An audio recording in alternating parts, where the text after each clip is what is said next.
Hello everyone and welcome to ESO Weekly for May the 10th, 2013. You remember the date. I didn't. You know I checked it just 2 seconds ago. We are all proud of you. Virtual pat on the back. Alright, so this week we are going to, first off, start with finally getting our input on that whole Coldharbour video. Yes. Because it was very cool. Because they had to release it like an hour after we recorded our episode. They do it every time. It never fails. We count on them to do that. So yeah, we'll give our input on that, and then we'll head on over to the Ask Us Anything Variety Pack 4 article found on ElderScrollsOnline.com. Yes, it's riddled with little tidbits of nuggets of information. Yes, sir. They will be touching base on things like RP elements. There were a couple questions about that. Yay! And then we'll go into the developer question of last week, because, you know, it's too early for this week's. Yes. But that's fine. And then we will go into the community segment, where we'll answer your fan audio Q&As. Yes. Awesome sauce. And, yeah, so we dive into it? Yeah, let's start with the Coldharbour video. Let's get that out. Let's play that then.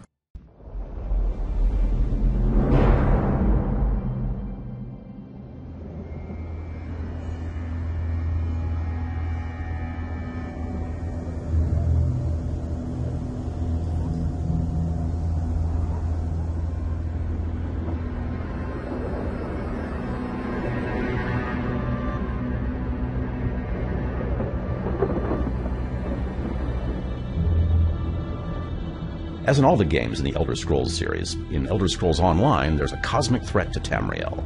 In this case, the cosmic threat is coming from the Daedric Prince Molag Bal. He is the god of schemes, and his goal is always the enslavement of mortal souls. Using Daedric machines called Dark Anchors, he plans to merge the world of Tamriel with the realm of Coldharbour in Oblivion, which is the realm he rules. And there's an ancient prophecy in the Elder Scrolls that says that the Soulless One will thwart Molag Bal's plan. And in fact, the player is the Soulless One. At the very beginning of the game, Molag Bal steals their soul from them. And during the course of the game, they're trying to get it back. In order to turn Molag Bal's schemes against him, the player must go to Coldharbour, his Oblivion plane, and find out where his soul is being held and why. What is so special about his or her soul that Molag Bal keeps it secreted in such dangerous places and under such mighty wards and guards? If the player can do that and find allies of his or her own, then the player can turn the game against the god of schemes himself and stop the merger of Oblivion and Tamriel.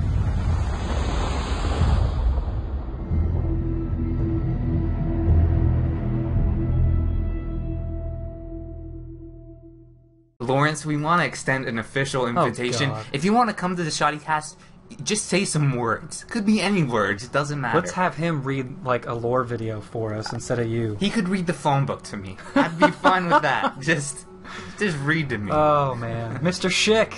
A, formal invitation, I guess. Yeah. An informal, formal invitation. Alright, so, what did we think about the whole Coldharbour video? Dark. Very blue. Sinister, very bluish. I liked it. I did. And I will say that, yeah, well, the whole thing I was picturing while I was watching that was, Maedrun's Dagon with his Oblivion plane. We had a lot of reds and Very blacks, red, very yes. dark. Well, Molag Bal has a little style of his own. He goes for the more bluish grays and stuff like that. I got a Hellraiser vibe off of it, so if any of you have seen those series of movies... movies? Those super blue movies, when my lips aren't sticking together, yeah. But yeah, it was very cool. I like to see the whole, I almost said rift by accident, oops. Dark Anchors. They are rifts. That's exactly what they are. You're exactly right. They're rifts. It was cool, though, to see the little chain things. I still don't understand why they all center around the, they, like, all chain together in the same spot in the center. Why don't they, like, spread out and cool looking? Yeah, I don't know. But let's go ahead and explain, like, the whole rift thing to maybe people out there who haven't played the Rift MMO. Rifts were these things that came down from the sky, much like you saw in the trailer there. Dynamic events. Dynamic events, they'd happen all over, and just these creatures would pour out of them. I don't even remember what they were called in Rift. But in this case, in the Elder Scrolls Online, it'll be the Dremora who are dropping out of the They're flying. I did a little hand effect there, but they can't see that. They can't really see it. It doesn't help much. So, but yeah, it's like that. Yeah. Wow. And so, yeah, I mean, we saw exactly the same thing happen in Oblivion too, with the Oblivion gates open up and all the Daedra pouring out of that. Like 2 Daedra pour out.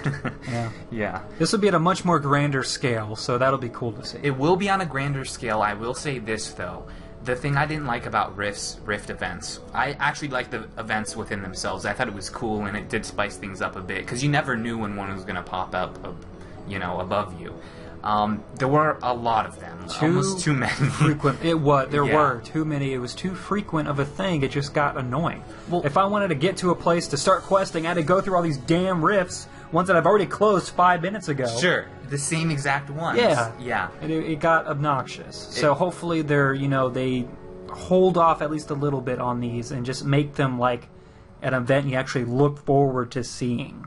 Definitely, and that's just the thing right there. Too much of a good thing is a bad thing. Yeah. And we saw that in Skyrim, when there was too many dragons at the end of the quest line. Or 2 at a time, which got pretty hairy a couple times for me. You never experienced that, did you? No, I have only been attacked by 1 dragon at a time in Skyrim. Like, at least 3 times now I've had 2 dragons on me at once.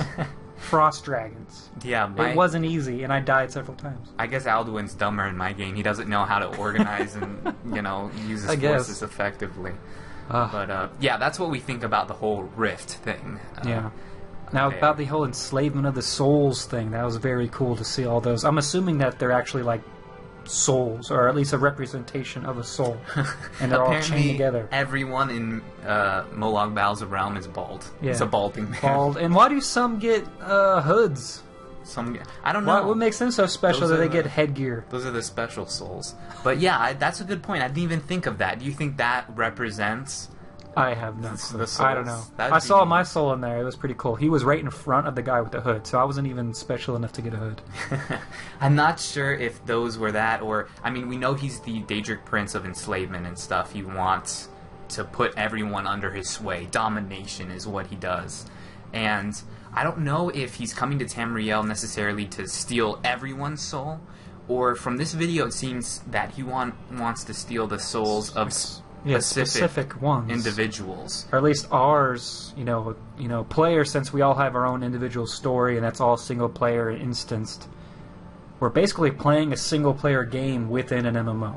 So that main storyline is completely separate. So you can almost say like that is your story. Yeah. So your soul is important to Molag Bal, no one else's. And people could complain and say, oh, well, everyone's doing that storyline. I'm not as special as I can think in my head. Well, guys, when you're playing Skyrim, there's thousands and thousands of gamers playing through that same story, but the decisions you make and what you affect in your story makes it your own personal story. That's what makes it unique to your individual player. So, and I'm looking forward to seeing exactly what they come up with. And I just like that they're starting the game with you being a prisoner, as always. So they're carrying on with that tradition. Stick with tradition. I'd be mad if they didn't do that. But from like aesthetic-wise, what I saw from this trailer is exactly what I needed to see after seeing the Ogrim. We got the Ogrim, super cartoony piece of shit that he was, and with his freaking... Oh gosh, just don't get me started. I did not like the Ogrim. I wasn't a fan. But I was a big fan of what I saw in this trailer. What I saw was like an Age of Conan type gritty, mature feel to it. And even though there's a 99.9999% chance this game's going to release with a teen rating, which I hate, and I that could be a whole nother video of why I don't think that should be. I do want a dark feel. I want to feel... I mean, this is a Daedric Prince we're talking about, All right. Any more thoughts on No, that? we have to move on. We have a lot to get through. Alright, so let's go into the Ask Us Anything Variety Pack 4 article. Again, that's on the ElderScrolls.com, or ElderScrollsOnline.com website. So if you want to read along with us. So first question is from, I guess, 2 people, Nathan Payne and Andrew Hudson. Something that is in big debate on every single forum I've seen as of late is the life expectancy... God, I cannot say that. That is a hard life word. Expectancy of the different races of Tamriel for role-playing purposes. Can you please elaborate and give us some numbers to work with for each race, or at least the Elven races? Altmer, Bosmer, Dunmer. Zenimax came back and said, You douche. elves live 2 to 3 times as long as humans, and the quote-unquote beast races, which are the Orcs, Khajiit, and Argonians, according to Zenimax. A 200-year-old elf is old. A 300-year-old elf is very, very old indeed. Anyone older than that has prolonged his or her lifespan through powerful magic. Nifty. Yeah, usually necromancy, they do that sort of thing. I'm surprised orcs don't have a longer life expectancy. I guess that's part of their curse as well, because they're still technically mer. I mean, they started still as elves. elves, yes, so they definitely have that bloodline, but I guess the curse, made them more mortal, I guess. More of a mortal life. We'll say that. I will say, I wish they would have saved this question for something that we couldn't have looked up on a Wikipedia page, but... Alright, next question. In previous Elder Scrolls games, armor was divided into categories, with each category having multiple styles of armor. These styles were tiered so that there was a progression in the type of armor the player would wear from early game to late game. Does the Elder Scrolls Online use an armor progression similar to the one used in Skyrim? And that was by Philip Haas. Zenimax says, the Elder Scrolls Online features a very familiar armor system. Armor is divided into 3 categories: light, medium, and heavy.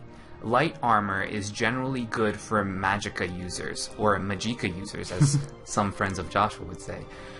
Medium armor is good for stamina users, and heavy armor is good for keeping yourself alive as long as possible. Within each category, there are many different types available. Some are specific to a particular racial style, though you can wear any armor regardless of your race. And some are the iconic sets you might recognize from past Elder Scrolls games, such as Daedric, Dwemer, and more. Alright. So, what exactly are they saying here? We're getting a lot of the same information, but are there any new nuggets of information in there? Not really new, just from what I gather, they're saying that each particular type of armor has 3 categories. So, I'm assuming we'll see a light, medium, and heavy version of the Daedric, Dwemer, Ebony, all those. Yeah, and I can totally see that. On top of other styles, like racial styles. I even heard that there's going to be faction-specific styles or alliance-specific styles. I'm not sure about that. That's just a little nugget that I've heard previously. So I think there's going to be a lot of different armor types. That on top of people like mixing and matching things, it's going to be pretty diverse, I think. It is a little piece of speculation. Speculatory info, but what I think, we know we have racial skill lines, right? Yeah. I could totally see like an orc racial skill line having a bonus trait to like orcish armor or something like that. Just maybe a little added bonus there. Maybe, I guess, just because like, I don't know, that's your armor, that's your race's armor. They made that. There should be a little bonus if you are, having some racial pride. Sure. And I would totally agree with that. All right, next question from, Pierre-Luc Bergeron, maybe, something. Okay, Mr. B says, how fast can players travel from keep to keep in Cyrodiil? While I realize that we don't want the traveling to take too long when going from one point of interest to the next, having a significant travel time would still be a good thing. You'd agree with that, huh? Yeah, and there's more information on this. Actually, there's a better question later on, but we'll get to that. Alright, so Zenimax said, attrition is a huge concern in keep battles, and one way to enforce it is travel time after death. Keeps in Cyrodiil are separated enough to allow a team to gather themselves after a keep defense or capture before an enemy is back on them. On average, it takes about a minute or 2 to travel from keep to keep within your own alliance territory while mounted. This is variable, of course, depending on the route you take and between alliance territories within Cyrodiil. I don't really get much out of this, other than it takes a couple minutes to travel from one keep to another.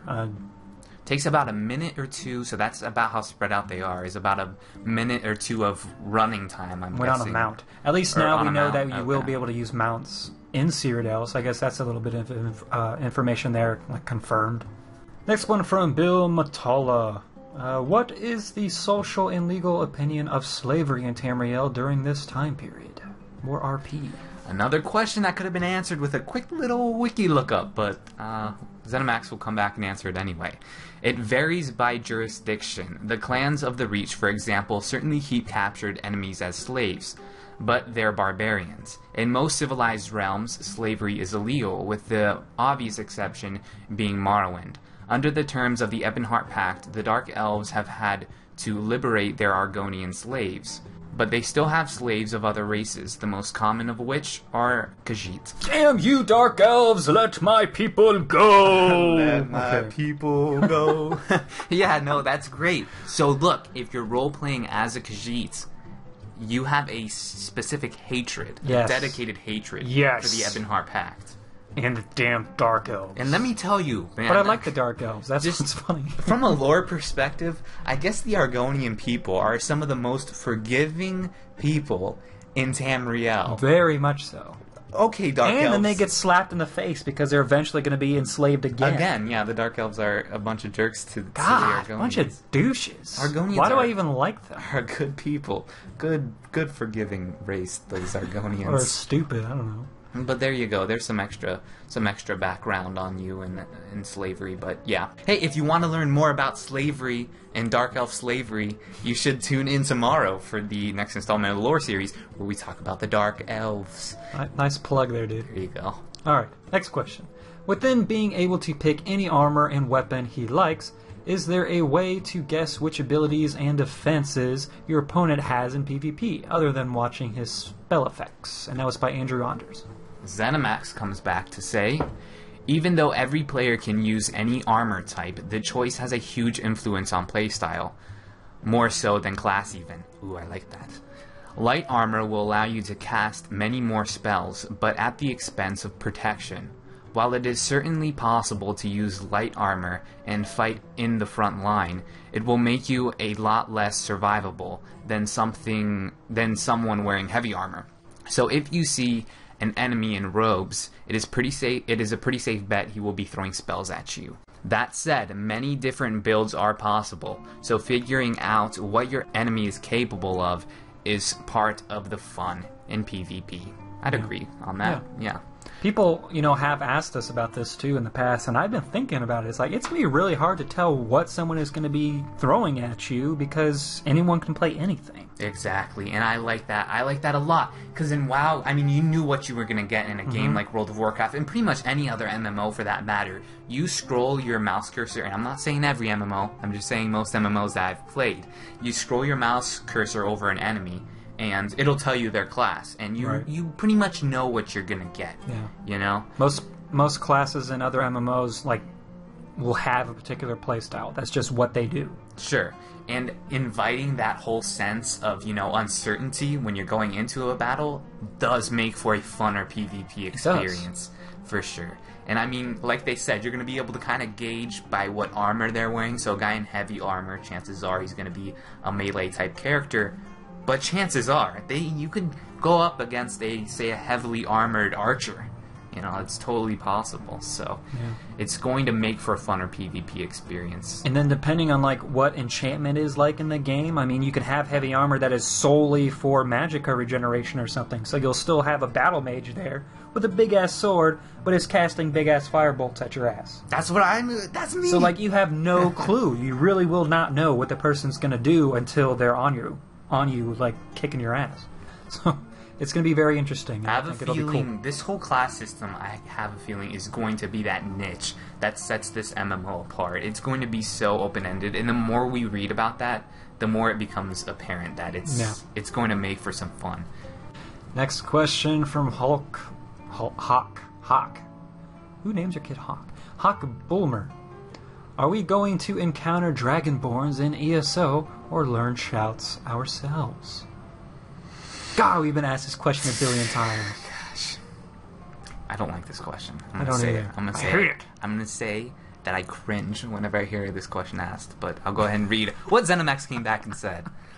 The line of Raymond, and that's how you say that, right? Sure. Raymond. Like I said, I know I recognize these names, but I never said them out loud. Let's call him Ramen. Okay. The line of ramen. No, we're gonna get panned if we say that. I'm gonna say Riemann. Fine, go. Okay. The line of Riemann Cyrodiil of the Second Empire was certainly dragonborn, but they died out at the end of the First Era, and between then and the date of ESO, no quote-unquote legitimate dragonborn has been confirmed by being able to light the dragon fires in the Imperial City. As for the shouts, i.e. dooms, at the time of ESO, they are considered a legend out of the distant past. Which is interesting, because I thought we would be able to communicate, or at least go and see, like, remnants of the Greybeards, because they're there. Yeah, so, I mean, we know that the Greybeards are there, right? Because this is, the time frame we are at is near the end of the second... Well, not the end of the Second Era. It's, like, in the 500s of the Second Era. Yeah, I think there's, like, 350 more years of the Second Era before Talos shows up. Sure, before Tiber Septim and all that. And we know that at the time of Tiber Septim, we have the Greybeards are the ones that call him up to be, you know, they know he's the next Dragonborn. Yeah. The Greybeards are definitely around. That's for sure. I have a feeling we won't see them, though, at all. But they're I bet they're so secluded that they're just not going to be a part. They're not going to have a part in this game. And I like that because the Elder Scrolls Online needs to find its own identity away from Skyrim, and I don't want every player running around doing the dragon shouts and stuff. We've mentioned before how lore breaking that would be. Yeah, because it takes a lifetime to like learn one thum. Sure, yeah, unless you're the Dragonborn, and no, I don't want 100 Dragonborns running around. It's just not cool. It's not feasible. Not cool, man. All right, so yeah, stop asking us. All right. Liber Held asks, will there be some puzzles that require us to move around blocks to open up something? Will there be puzzles at all? Absolutely. What was that? I was happy. That was my happy voice. I thought you didn't like puzzles. No, I enjoy the occasional puzzle for sure. I especially like the jumping puzzles in Guild Wars 2 were a lot of fun. But yeah, what kind of puzzles? Well, that's yet to be seen, because what puzzles are we used to? Stupid turning pictographs in Skyrim, which there are those, but like in Skyrim only. Let's hope they're the, because I hear the Morrowind puzzles, although I didn't play Morrowind long enough to discover any of the puzzles in the game. They're apparently not hard to figure out, but a little bit more elaborate than just, oh look, let me turn this thing and the answer's sitting right in front of my face. As long as I get to do like a Meridia thing where I'm like activating shrines to shoot lasers and stuff. Sure, I mean that wasn't a puzzle though. Not really, but it was still kind of cool. I mean It would be cool though, like if you had to turn it to aim it a specific way and just somehow make a puzzle out of that. That'd be cool. All right, next question. How is crowd control going to be applied in massive PvP? I.e., how often am I going to get pulled, knocked down, staggered, rooted, knocked away? Are there any crowd control immunities? And that was by Dara Corbin. Zenimax comes back and says, coordinating crowd control and immunities certainly is a big part of the strategy in massive PvP battles. There are many different types of crowd controls, including all the ones you mention, as well as a variety of ways to cope with them. Here are some examples in no particular order. The heavy armor skill includes an ability called Immovable, that costs stamina and makes you immune to stuns and knockbacks, and staggers for 8 seconds. Cool. The CC Breaker is a core mechanic available to all players. If you are currently affected by a crowd control ability, you can tap both mouse buttons to break out of it. Cool. And become immune for 8 seconds. Cool. Okay, this is really distracting. This costs quite a bit of stamina, however, so it's something you want to do at the right time. A PvP-specific ability allows you to remove negative effects, including crowd control, from nearby allies. ... and many more. Alright, so I wonder if you can only use those PvP skill lines in Cyrodiil. I wonder if, like, if you leave Cyrodiil, you lose access to those skill lines until you return. That would be a very lame way to go about it, and I hope they don't, because that'd be very artificial and stupid. I think they shouldn't have to either, just because those skill lines are mainly, I bet they're only going to contain skills and, like, abilities that are going to be useful to PvP scenarios. So hopefully there'll be no reason to need to do that. I guess. I thought it was very interesting, though, that they have a PvP-specific ability that removes crowd controls from allies, because I've never played a class personally that's had the abilities to remove a CC from another player. Like, I've had CC removing abilities, but I never remember casting a CC breaker.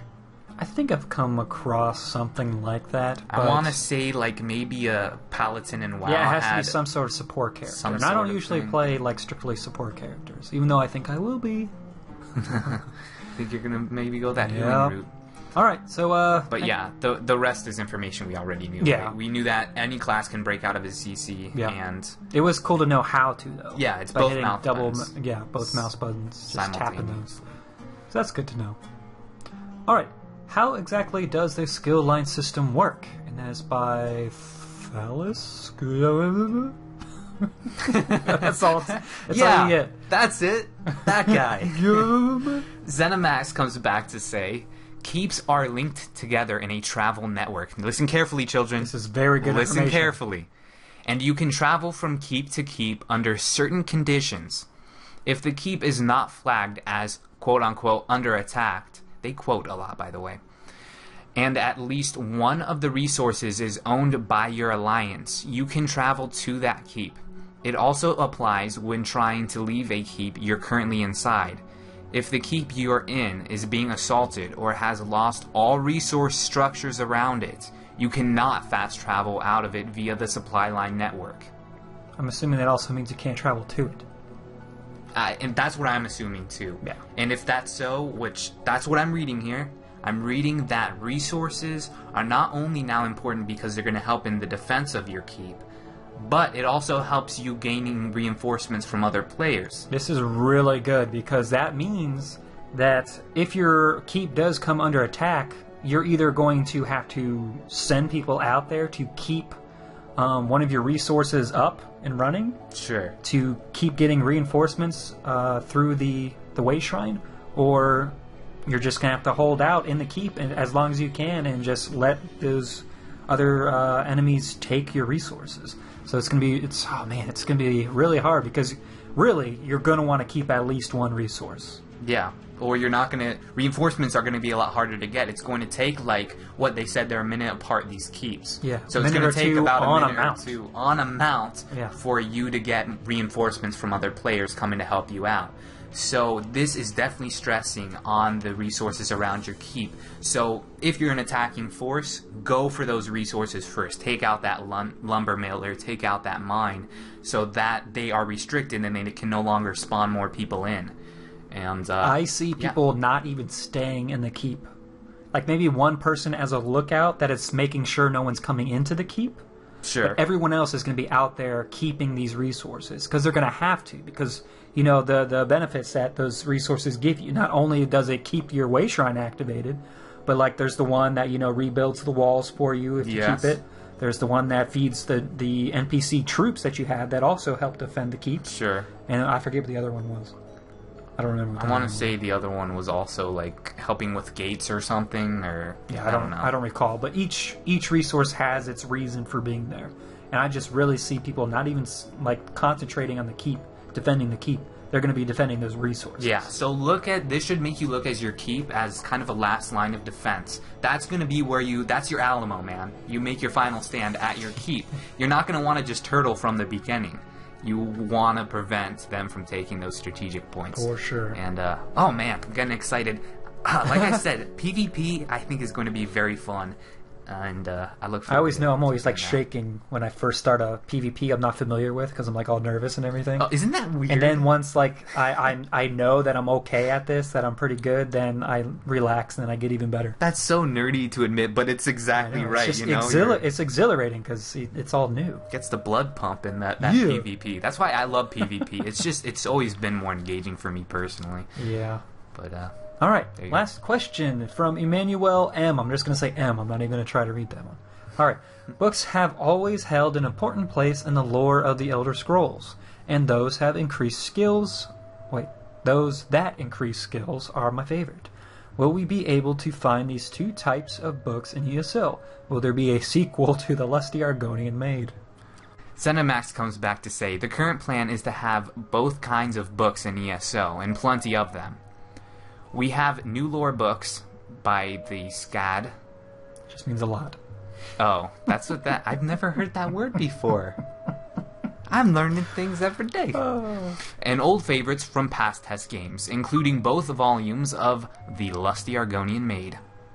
Now, they said both volumes of The Lusty Argonian Maid, but they didn't mention if there's going to be any sequels. Yeah, because Lusty Argonian Maid is a 2-volume set. I mean, come on. Does the mistress, in fact, catch the Lusty Argonian Maid? Wow. Does the Count get his bread, rised? And does it happen, Does he get it kneaded? Does he need the loaf? Yeah, come on. These are questions. We need answers. Yes, we do. Forget the Dark Brotherhood. Put that on the back burner. We need to know what happens. No. Oh. Right on. So, skill books. So, there's going to be skill books, though. I thought that was very interesting.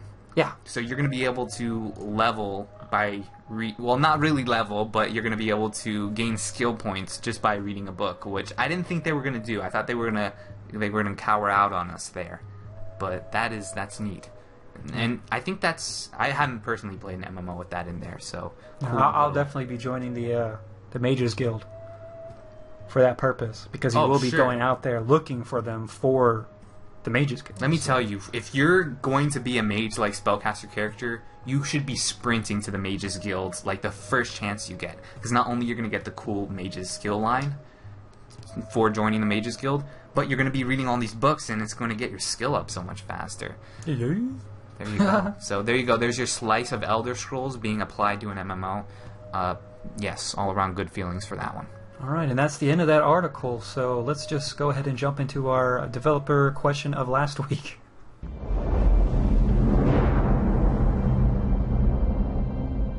Hi, my name is Lehman Tuttle. I'm an associate content designer here at ZeniMax Online Studios, and I've got a question for you. Molag Bal is the primary antagonist for the Elder Scrolls Online. If you were to join a Daedric cult, which Daedric Prince would you follow, and why? All right, so Daedric Prince, who would you follow?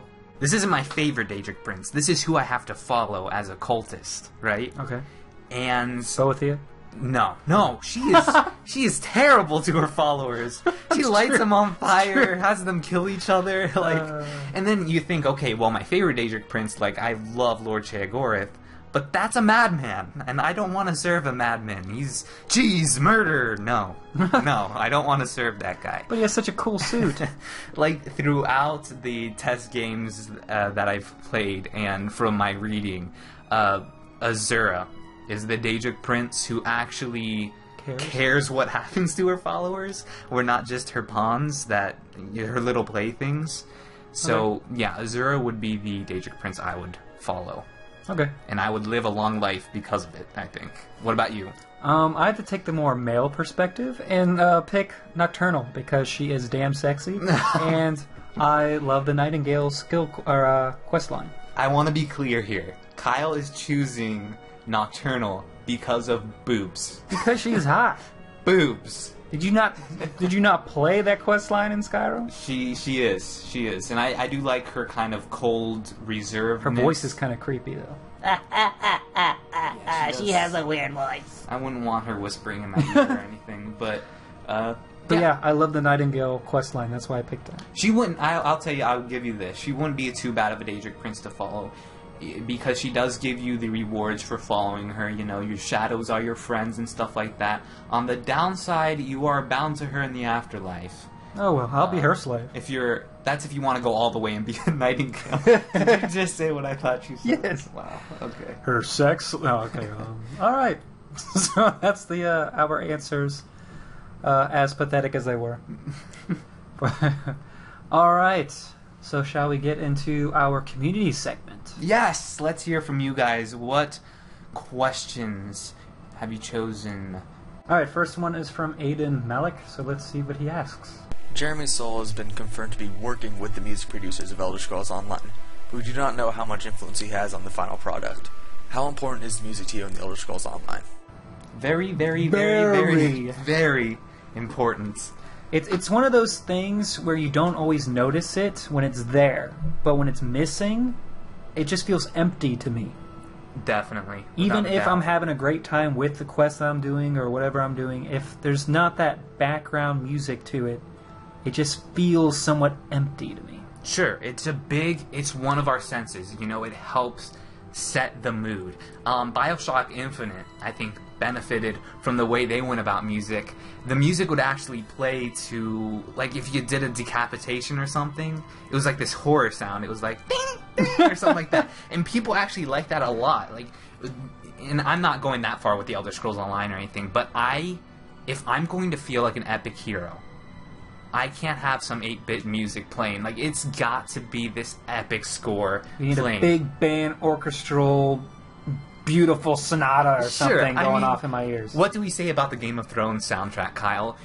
That opening theme to Game of Thrones, you could be eating a bowl of cereal, and if you had that sound playing in the background, that music, it is suddenly an epic moment. I was trying to strengthen your spiel with the background There you music go, of Game of seriously. Thrones. But yes, so the answer to your question is a resounding yes. Alright. Alright, next question. From Jacob Miller.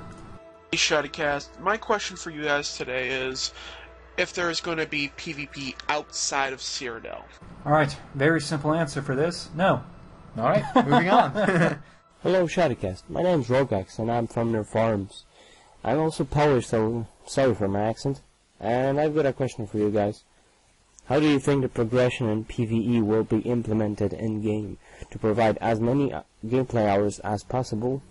Okay, so progression. This is not something we're going to have to worry about in the Elder Scrolls Online. No. I would say, from what we're hearing, we'll see if it delivers on this, but from what we're hearing is that there's, in fact, going to be more progression than we've seen even in the classic single-player test game. Almost too damn much. Almost too much. If you So talk to much some that they people. have to unlock the other faction territories for you to level everything. Sure. So, yeah, it takes how long? Like 150 hours, something like that, to reach 50?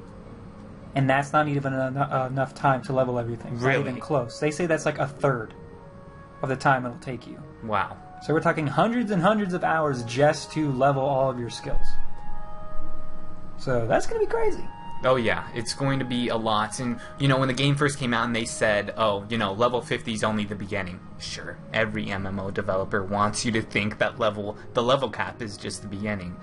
But the fact that we reach level cap and then we can still get more skills and get more points, like, that's what we saw in Guild Wars 2, we saw a bit of that. You could reach level cap in Guild Wars 2 and still unlock new skills and stuff, and I thought that was a very nice touch, definitely. Alright, last question from Sean Zyla, or Zila, one of those. Hey Shottycast, I wanted to hear your opinion on a question.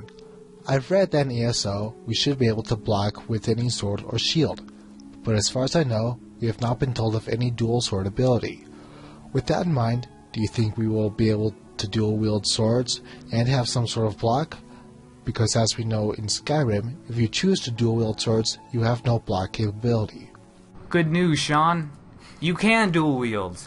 We have it straight from the guys at Elder Scrolls Off the Record. I know Joe the Widget Wilson has dual wielded with his playtesting on the Elder Scrolls Online. So dual wielding. It has its own confirmed. skill line, actually, you know, along with everything else. So there is a dual wielding skill line which you can unlock and progress through just by having two weapons in your hand. And you will be able to block with every single weapon. Doesn't matter what it is, you will have a type of block. Alright, awesome. So there you have it. I mean, why couldn't you do, well, you can't see me doing it, but this, cross your swords and Cross block? your swords? I Why mean, couldn't you do that I've in real seen life? it in the movies. It's gotta be real. It's gotta be a thing, you know? So, yes. So, Yes and yes.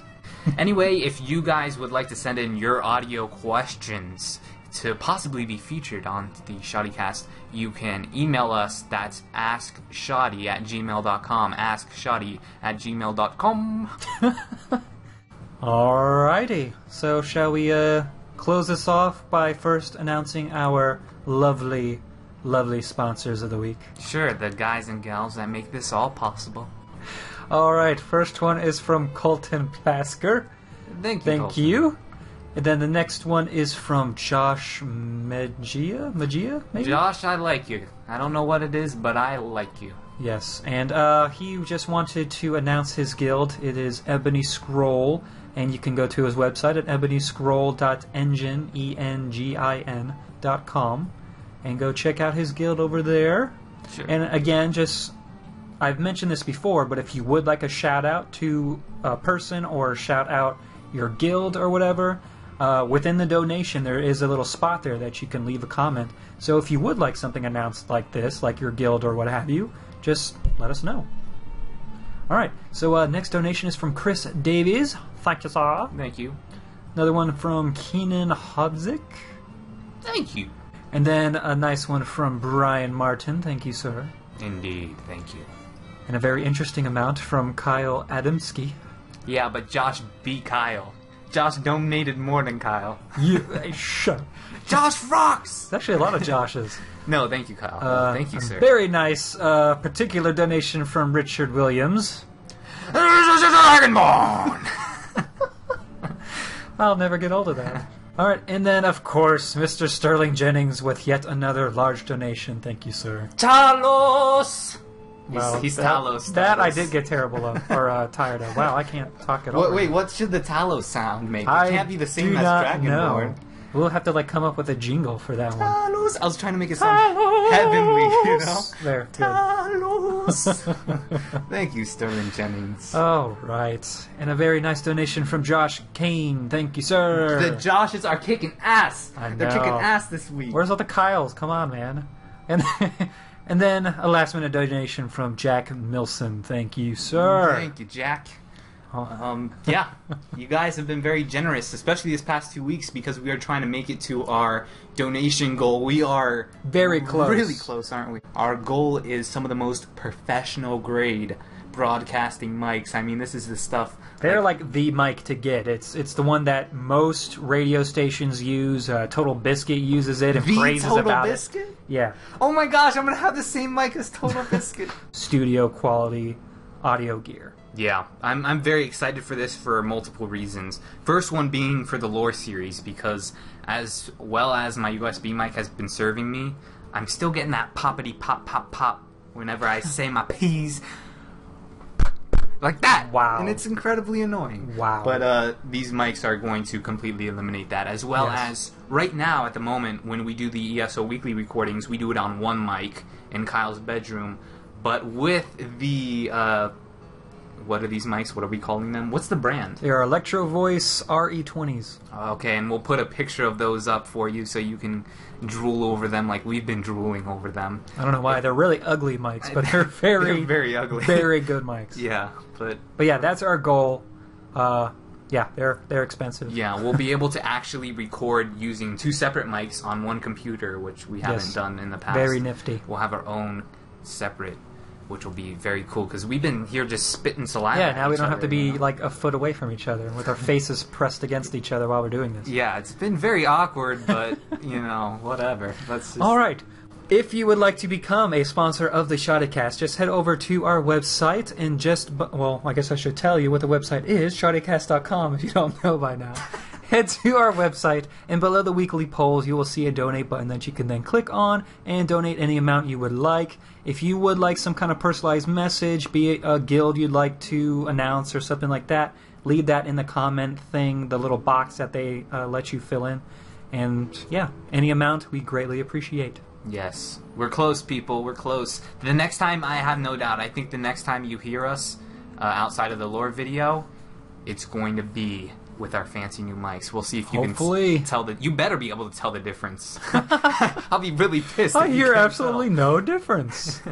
All right. Oh, guys. I don't know if you guys are aware, but we were on this thing called Elder Scrolls All-Stars. Yeah, this little thing with... just this little thing with, like, names like you probably haven't heard of, like Jesse Cox. Jesse Cox, who's that guy? Elder Scrolls Off the Record, you know. Those small names. Yeah. But along with other people like Tamriel Foundry, Atropos. Did I say that right, finally? Yeah, Brian from Game Skinny, Mark from Guild Umbra, a bunch of ESO quote-unquote experts. Not really, disclaimer, not really. But, yeah, and we posted that to the channel, so you can go check that out. It is an hour and a half long, but it is an hour and a half of that was edited. And that was edited, yeah. It is a It's the best hour and a half you'll ever spend. Don't quote me on that. Yes, but it will be a monthly show, and I think our next show we're shooting for just after E3, right? After I think that's the plan. So yeah, stay tuned to that. Ladies and gentlemen, thank you for tuning in to this installment of ESO Weekly. This has been the Shoddy Cast. Don't forget to like and share with everyone you know. I have been Josh. And I have been a Kyle. We'll catch you later. Bye.